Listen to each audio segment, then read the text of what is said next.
অনেকে বলে নামাজ না পড়লে ঈমান আছে, নামাজ না পড়ে আল্লাহর কথার অবাধ্য হলো, তাহলে ঈমান কি থাকবে?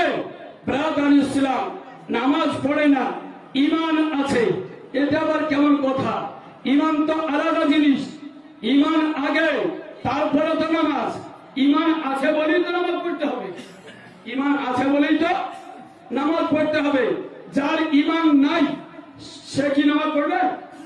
ওর নামাজ পড়ে লাভ হবে? নামাজ লাভ হবে না।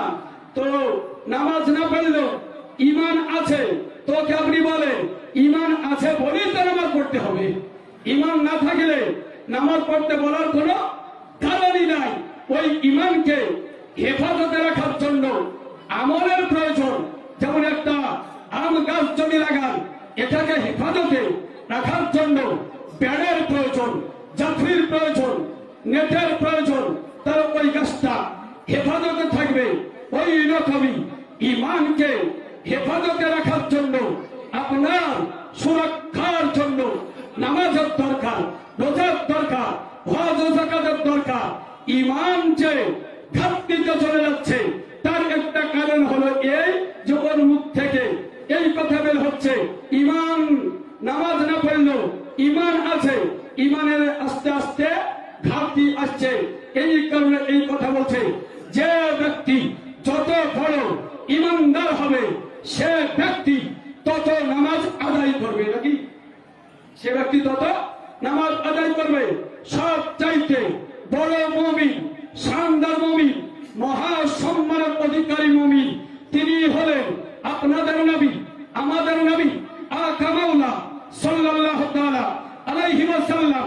সব চাইতে বড় মুমিন, মুমিনদের সর্দার আমাদের নবী সাল্লাল্লাহু আলাইহি ওয়াসাল্লাম। ওই নবী কত নামাজ পড়তেন, এত নামাজ পড়তেন, এত নামাজ পড়তেন যে পা ফুলে যেত, পা ফুলে যাবে। ব্রাদার ইসলাম, ফুলে যেত।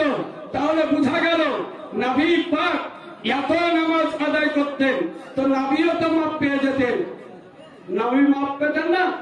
এই কথা যদি সঠিক হয় ব্রাদার ইসলাম, অতএব নামাজ না পড়লেও ঈমান আছে এই কথাটা ভালো কথা নয়, এই কথাটা হলো খারাপ কথা। নামাজ আদায় করতেই হবে, রোজা রাখতেই হবে, যাকাত দিতেই হবে। নামাজ তো নামাজে তো ফরজ।